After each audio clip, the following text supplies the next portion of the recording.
please subscribe and don't forget to press the bell icon to get notified whenever we upload a new video.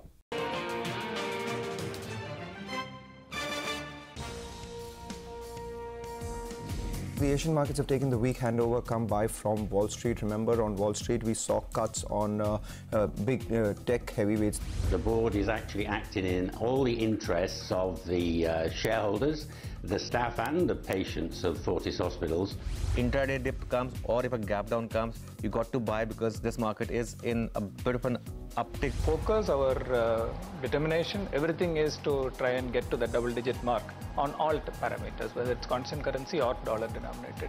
The first trade is mildly negative, 10 points lower on the Nifty, 23 down on the Sensex. One has to take cognizance of the fact that the largest vertical for most IT companies is BFSI, and that vertical seems to be still under some sort of pressure. So we are expecting that somewhere between 2,900 to 3,000, the prices will be there. We might see this pivot 66 being some kind of a support zone for the rupee. We're down about 0.25% near the lows of trade right now. The mid-cap index has been underperforming from the word get-go. Okay, been a bit of a day of two halves, really, or two separate stories. IT on one hand, banks on the other hand. The bank Nifty at the low of the day, IT index at the high of the day, and they have perfectly sort of balanced the Nifty, which is trading absolutely flat. 700 point and counting on the IT index, by the way. This closing bell, I'm Anuj with Ms. Surabhi. Hi, Surabhi. Good afternoon. Good afternoon, Anuj. You summed it up so beautifully, and that's why I'm going to ask you the question. So right now, this is a match that looks set for a draw. I mean, we still have the last hour to go. Yes, because of these twin factors. You know, today's move reiterates the importance of having some balance in the index. This is the point I've been painstakingly making for some time. We reached a stage where 42% of our index was financials, Surabhi, and IT had come down to about 8% thereabout. If we were in that kind of market today, it wouldn't have mattered and the market would have gone down. But because we have now IT, almost going up to 15-16%, still not as high as financials. And this large move in IT, look at that, 28 points from Infosys, 25 points from TCS, 53-point contribution from these two stocks.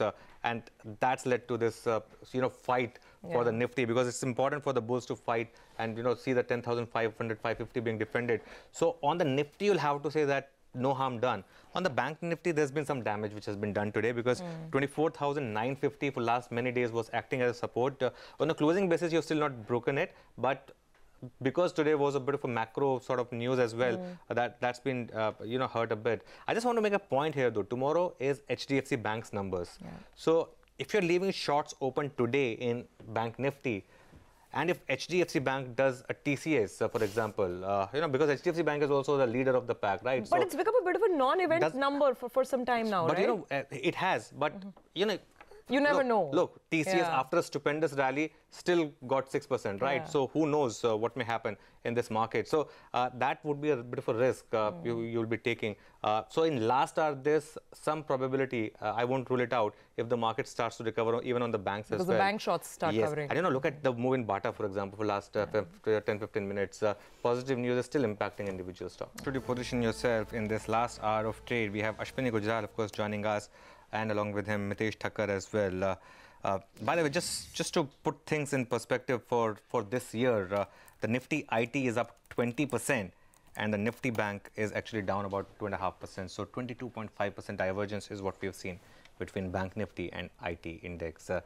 Ashwini, good afternoon. Your thoughts first on the trade, and in the last hour, is it more of the same, you reckon? More of buying in IT, more of selling in banks, or could that trade reverse a bit? See, most of the day is gone anyway, so I don't think the last hour now is of much consequence. But my question is that, yes, Nifty has been balanced out, but why have the mid caps and the other spaces fallen other than financials? So if you see the overall market, and IT cannot go up 5% every day.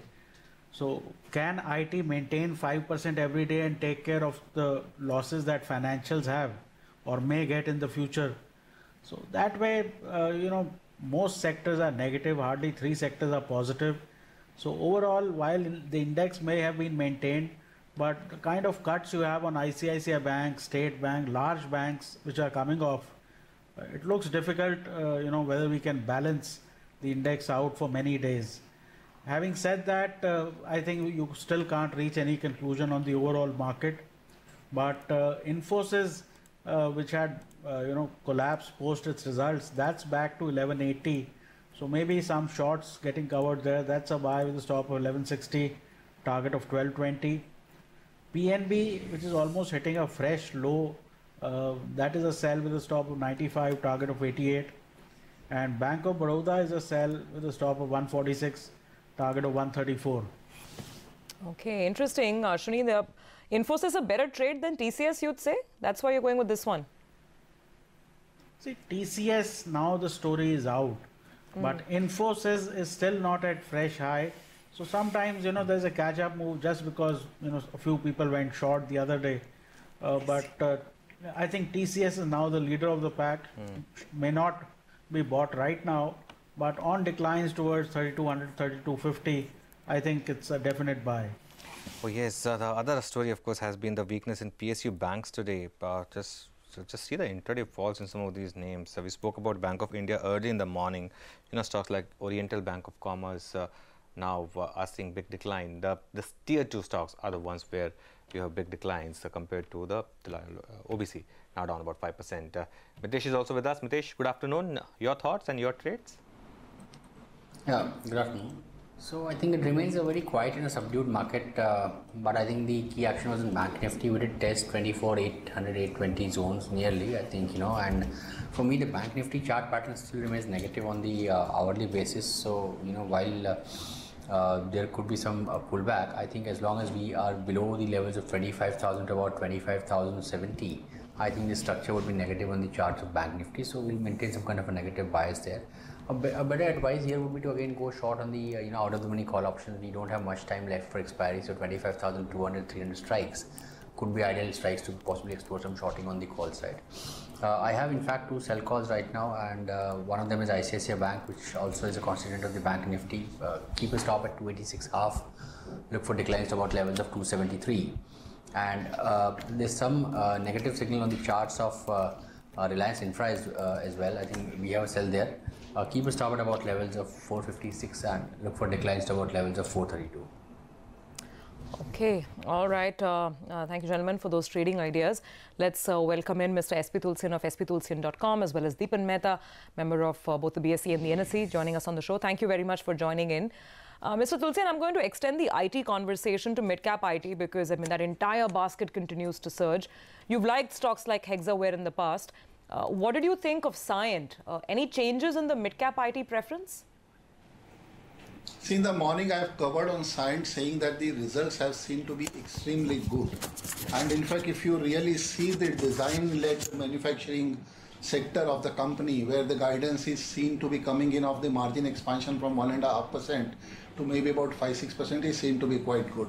In services sector, they have given a guidance of about maybe in the double digit. Coming on the earnings multiple and the valuations, in fact, in the morning I've said, though this stock has risen by about, in fact, we initiated a buy call in the morning after seeing the results. But if you would have taken the morning valuations, 6,500 crore of EV, now obviously the stock has risen by about some 7-8%. So you have to increase it by about 500 crore further. But even so has happened with the Tata Elxsi also.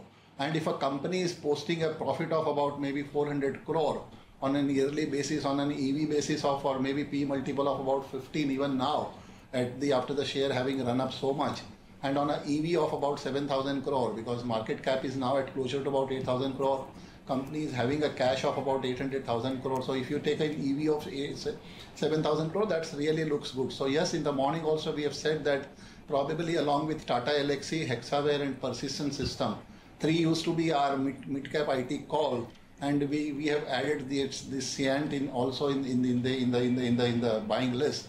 And maybe upside of about 7-8% further is seen from here, and we continue to like the stock after seeing the numbers.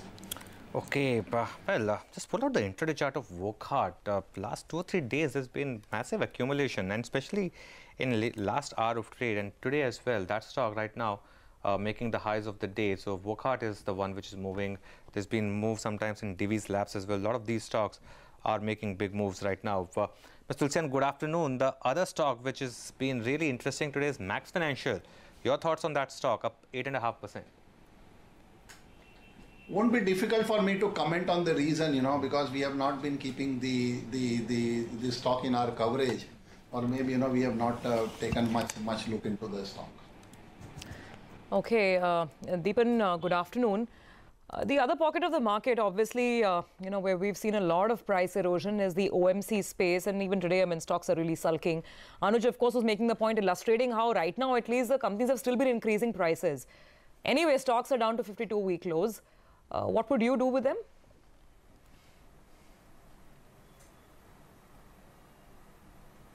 Well, I think it's a kind of a reverse play on the crude oil, and eventually I think at these levels it may not be worth booking a loss, but I think whenever you see softness in crude prices, you will see a rebound in the oil marketing companies, and that could be an opportunity. But clearly these oil marketing companies are not for long-term investors, given the kind of business model and the interference that is there in the government as far as pricing of products is concerned. But then they've corrected as much as they have, and crude also has rallied significantly. So while crude is due for a correction and that may go down, and that may kind of improve the sentiment for these companies, and there could be a trading bounce. So I think investors should look for such opportunities to exit out of oil marketing companies. In any case, I think volume growth or any new expansion plans not coming into play for these oil marketing companies. So basically it's become an indirect play on which way the crude oil prices move. So I would say it's best to hold on for the time being, but look at exiting at any trading bounce which may come when crude oil corrects. Oh yes, Oil India, by the way, making highs of the day. Over the last couple of days, there's been quite a bit of buying that you've seen in upstream companies. A couple of other stocks which are also looking interesting. We spoke about Bata as well. Mr. Tulsian, if you read the flashes of the management commentary that we got from Bata, and your thoughts on the stock. See, Bata lately has been doing quite well, in fact, in the performance, and we are going to see the best quarter, because June quarters are always seen to be the best for the company, the current quarter which they have been passing through. And in fact, Bata management, has become quite aggressive on India. If you see the earlier interview also, the guidance of the global CEO, and having given about maybe 2-3 months back, he was very bullish on India, and even the indications or the quotes which we have got this morning is also seen to be quite positive. So yes, things are looking positive for Bata going ahead from the financial improvement in their margins and the top line. By the way, just take a look at what is happening to Lemon Tree Hotels. What a move. So, no respite for the banking index, but if you boil it down to stocks, we've been giving you examples. Lemon Tree, Graphite India is on the move as well. So lots of individual stocks, of course, bouncing around. But as promised, let's now focus on TCS. The company is now eyeing $100 billion in market capitalization. Anuj has been looking back and getting the numbers for us, and it's been quite a journey, Anuj, hasn't it? It has been, and in fact, it would have been $100 billion sometime earlier itself. But keep in mind, in a country like India, where rupee normally depreciates, you have to take into account that as well. So, in fact, if you take into account that factor, the journey has been even more phenomenal. But let's start with the TCS's listing, of course. It was way back in August 2004. I was just 1 year into this profession of tracking markets, so at that point. It listed at a market cap of 47,000 crores, which at that exchange rate actually amounted to $10 billion. After that, 2006, it hit 1 lakh crores, so almost double over a 2-year period.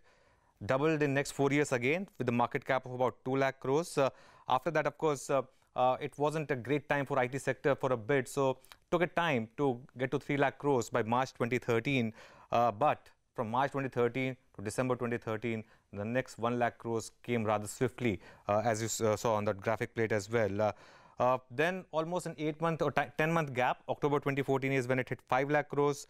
Then, of course, the IT sector went through a bear market of its own and spent a lot of time consolidating. In fact, a lot of companies destroyed value.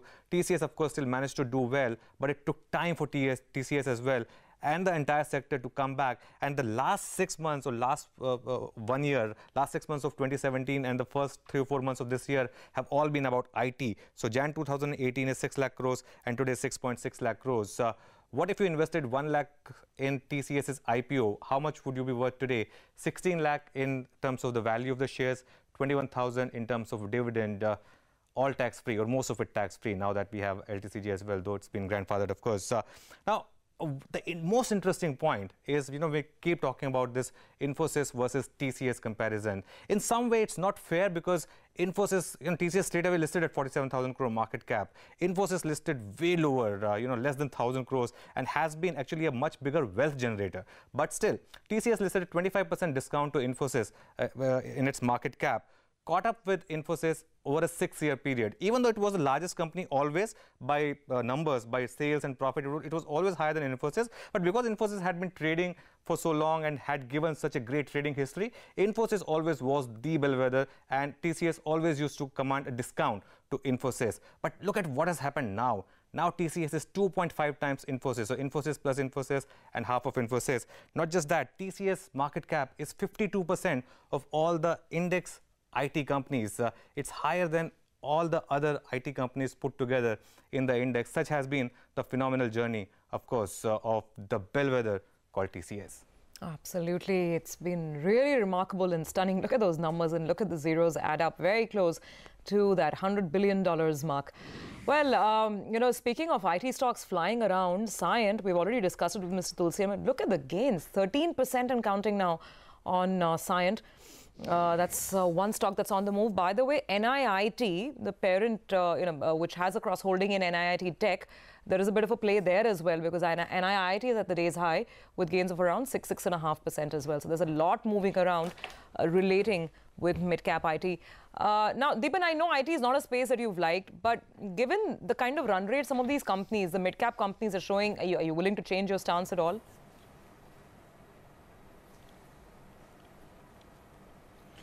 No, not really. I think, we may have been caught on the wrong side as far as the IT, bounce which has come through. But as I said, as long-term investors, we don't have visibility for these companies 2-3 years hence.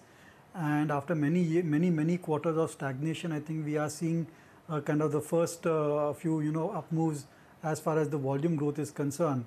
And there also, I think companies are still getting focused on either high single-digit or low double-digit. And these kind of businesses don't kind of appeal to us. When you look at the universe of the domestic focused companies, we're getting 15-20% kind of growth rates is easily possible. And the valuation cover is not there as far as IT companies are also concerned. So I would say, no doubt, I think, we may have missed the bus as far as the upswing in IT stocks are concerned. But these are certainly not levels to get into. And I still reiterate that, maintaining the growth rates, double-digit growth rates going forward for these companies on a sustainable basis over a 2-3 year period is going to be extremely difficult. And while mid-cap IT companies may have a better chance because of low base effect, the large cap funds like Wipro, Infosys, TCS, HCL Tech Mahindra will have it extremely difficult, because the new wins which they are getting, I'm not sure whether their earnings, their margin accretive, they more likely be margin dilutive going forward. And no doubt digital is an opportunity, but it's not large enough as a part of the business as of now to make a huge difference. So we still maintain our negative view on most IT companies. There could be a few select outperformers, but sooner or later, I think this sector will lose steam. Okay, by the way, some things don't change in the market. Look at Ashok Leyland's chart, fresh lifetime high. And for Ashok Leyland, what's always been particular for last 3 or 4 years now is that its 52-week low right now was the 52-week high 52 weeks back. I mean, it's by far the only stock which has had such consistent trading history, but just phenomenal the way that stock keeps moving. Mr. Tulsian, thoughts on the stock at this level, 155? See, even at this level, the stock looks quite good, because the kind of sales performance, if you see month-wise, not only of the March, for whole of Q4, because the results are seen to be quite good for Q4 because of the sales figures already in front of us. And in fact, companies foray into the defense also. They have been seen, capitalizing on the CV boom. But apart from that, their foray into the defense also is seen to be paying them off. And all the negatives which we have seen, maybe about 6 months back of the merger of the forging casting company and all sort of things may have been seen behind now. So still we have a positive view on the stock from the automobile space on the stock. Okay. By the way, some of the NBFCs are recovering quite sharply. I mean, they've been battered blue thanks to the bond yield issue. But a DHFL, maybe if we can get that one, even a Bajaj Finance, from the lows, these stocks are recovering rather sharply. Still negative, but there is some sort of an attempted pullback out there. Any thoughts on some of the NBFCs? Deepan, they've been underperformers. Would you advise picking anything? Because at least they're off their highs now.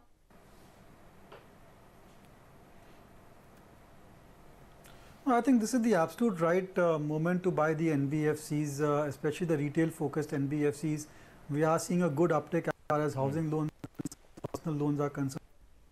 The vehicle financing companies are also doing exceedingly well, given the kind of volume trends which we are seeing in the automobile industry across the board, whether it's commercial vehicles or two-wheelers or even four-wheelers or so. So very positive on the NBFC companies. I think investors can be overweight in that sector. Okay, all right. So it's a very, very stock-specific market. Good idea to get some more trading bets going then. Sandeep Pagle is joining in. Good afternoon, Sandeep. What's on your list?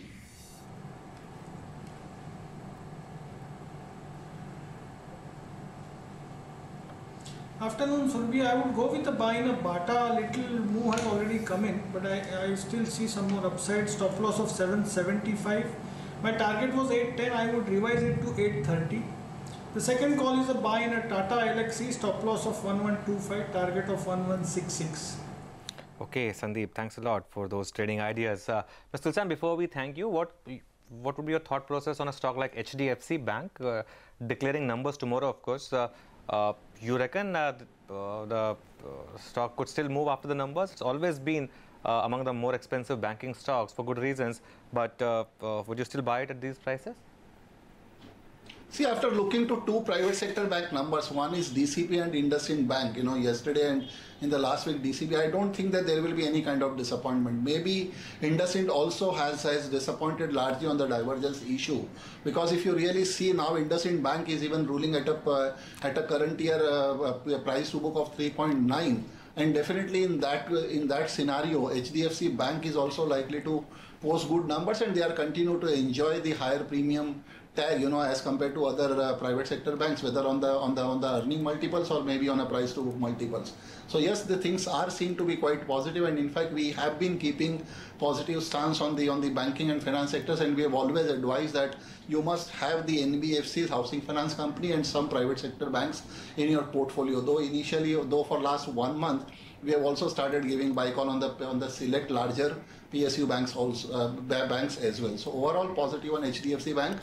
Considering with a view of about Q4 numbers, I don't think that there is any kind of disappointment likely to be seen tomorrow. Okay. All right, Mr. Tulsian, thank you very much for being with us on the show. You have a good weekend, and we will connect with you again next week.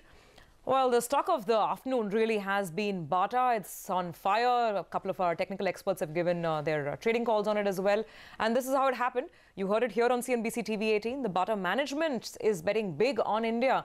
They are eyeing low double-digit top-line growth in the current financial year, in the previous financial year, FY18. In a rare TV interview, Thomas Archer, Bata, the global chief marketing officer at Bata, tells CNBC TV18 that they are expecting margins in the Indian business to be fairly strong. 2017 was a good year. We had great bottom line growth, we had good top line growth.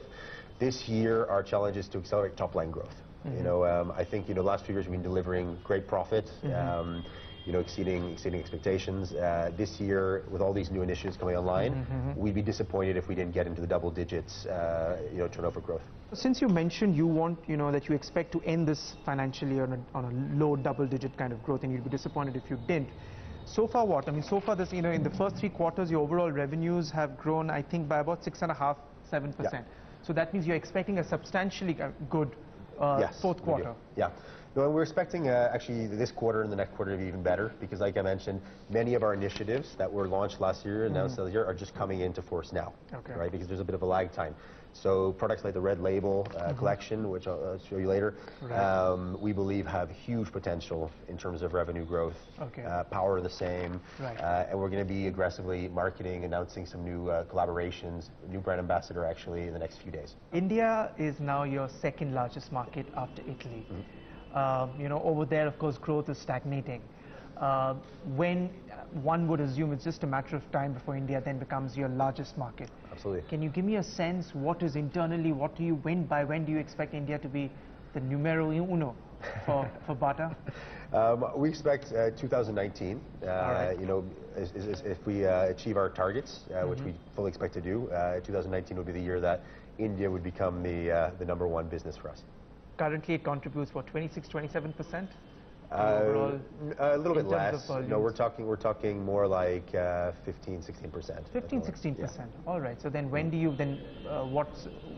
do you see India's share going up now, considering all these? Yeah, I think it does, because I think, you know, especially if we're talking about reaching our $1 billion target. India, just with the mass of population, economic growth, India now is the fastest growing major economy in the world. Right. It would only be natural that India should keep increasing its share. All right. You know, because many of your investors would also be wondering, considering that you're putting in so much money in investing, will that hurt your profitability or hurt your operating margins overall? Because if you look at your margins, it was about 12.4% in FY15. So far this financial, it's 13.8%. So it's shown some improvement. A, what do you attribute this to, this improvement?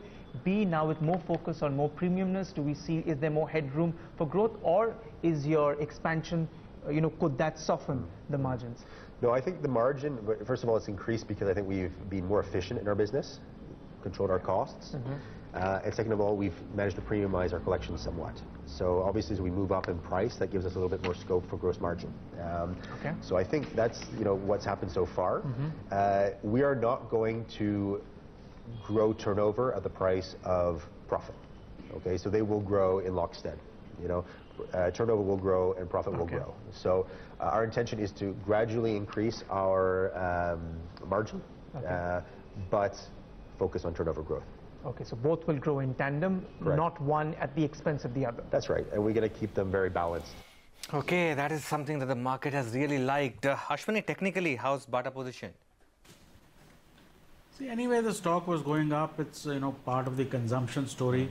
Also, it's part of my BTST. So fresh trade on Bata can be initiated. It's coming out of consolidation. So that's a buy with a stop of 790, target of 820. For the moment, Yes Bank is a sell with a stop of 312, target of 298. And ICICI Bank is a sell with a stop of 285, target of 270. Okay, fair.